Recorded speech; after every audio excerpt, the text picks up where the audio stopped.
আসসালামু আলাইকুম। আজকে পাকান পিঠা রেসিপি নিয়ে এসেছি। প্রথমে আমি পাকান পিঠা বানানোর জন্য মেজার কাপের 1 কাপ চাউলের আটা নিয়ে নিলাম।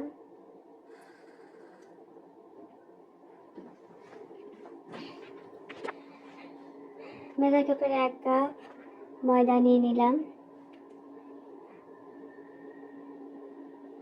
ছোট 1 কাপ চিনি দিয়ে দিলাম।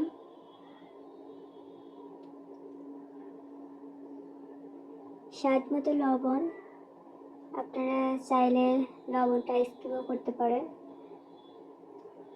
আগে থেকে নারকেল কোড়ায় রেখেছিলাম, নারকেল কোড়ানোটা দিয়ে দিলাম। আটা আর ময়দা আপনারা দুটো একসঙ্গে মিশিয়ে বানালে আপনার পিঠাটা অনেক নরম তুলতুলে হবে। আপনারা চাইলে শুধু আটা দিয়েও করতে পারেন বা শুধু ময়দা দিয়েও করতে পারেন। আমি হালকা কুসুম গরম পানি দিয়ে দিলাম। পাকান পিঠার জন্য হালকা গরম পানি দিয়ে ডোটা তৈরি করতে হবে। ঠান্ডা পানি দেওয়া যাবে না, ঠান্ডা পানি দিলে পিঠাটা হবে না। অল্প অল্প পানি দিব, ডোটা তৈরি করব। একসঙ্গে অনেক পানি দিলে হয়তো বেশি হয়ে যেতে পারে, যে কারণে অল্প অল্প পানি দিব। আস্তে আস্তে ডোটা তৈরি করব। আপনি নারকেলটাও স্কিপ করতে পারেন, কারণ অনেকে নারকেল দেয় বা নারকেল দিলে একটু টেস্টটা একটু বেড়ে যায়। আপনারা চাইলে নারকেলটা নাও দিতে পারেন। আমার চ্যানেলে নারকেল ছাড়া একটা পাকান পিঠার রেসিপি আছে, আপনারা চাইলে ওটা দেখতে পারেন। আমার ডোটা দেখেন তৈরি হয়ে গেছে। আমি এখন 20 মিনিটের জন্য রেস্টে রাখবো। 20 মিনিট পরে তারপর আমি পিঠাটা তৈরি করা শুরু করব। 20 মিনিট পর এসে আমি পাকান পিঠাটা বানানো শুরু করছি। দেখেন গাইস, আমি অনেক ছোট ছোট পিঠা বানাবো। আমার কড়াইটা ছোট, তারপরে ইলেকট্রিক চুলাতে আমি পিঠাটা বানাচ্ছি।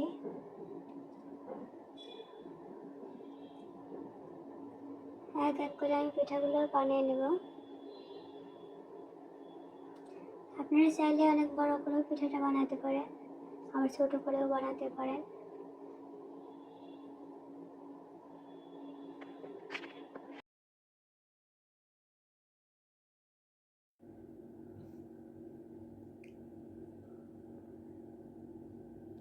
পিঠাটা বানায় নিচ্ছি। দেখুন গাইস, একটা পিঠা হয়ে গেছে। আর একটা পিঠা, আমি কয়েকটা পিঠা আপনাদেরকে বানায় দেখাবো।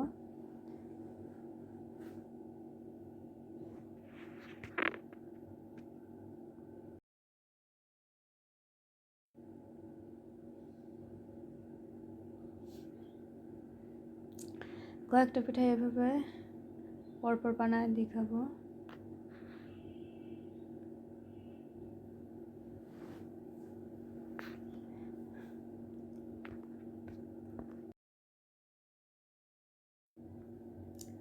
দেখেন গাইস, পিঠাগুলো ভালোই মোটামুটি ফুলছে। আর ছোট ছোট পিঠা, ছোট ছোট পিঠা মোটামুটি ফুলতেছে।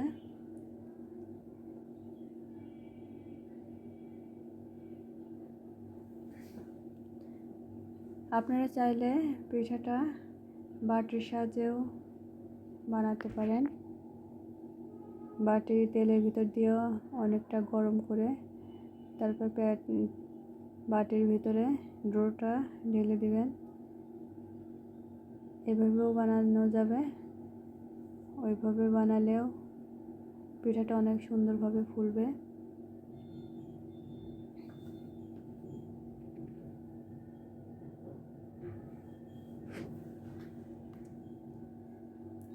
এই পিঠাটা আটা আর ময়দা একসঙ্গে করে দিয়ে বানালে পিঠাটা অনেক নরম হয়। আর শুধু চাউলের আটা দিয়ে যদি বানান তাহলে ওটা একটু শক্ত শক্ত হবে। আর আপনারা চাইলে, আমি শুধু চিনি দিয়ে আজকে পিঠাটা বানাচ্ছি, আপনারা চাইলে গুড় দিয়েও বানাতে পারেন। আমার চ্যানেলে গুড় দিয়ে পাকানো পিঠার একটা রেসিপি আছে, আপনারা চাইলে সেটাও দেখতে পারেন। পিঠাগুলো ছোট হলেও ভালোই মোটামুটি ফুলছে।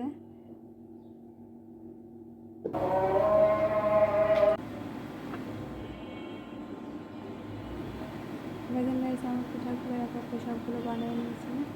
আর পিঠাগুলো দেখুন কি সুন্দর লোভনীয় মনে হচ্ছে। আমি একটা পিঠা এর ভিতরে অংশটা দেখাচ্ছি, কি সুন্দর নরম পুরা তুলতুলে, কি সুন্দর দেখাচ্ছে। আমার চ্যানেলগুলো যদি আপনাদের ভালো লেগে থাকে রিকোয়েস্ট করবো সাবস্ক্রাইব করে দেওয়ার জন্য। আপনারা চাইলে এই রেসিপিটা ফলো করতে পারেন। আশা করি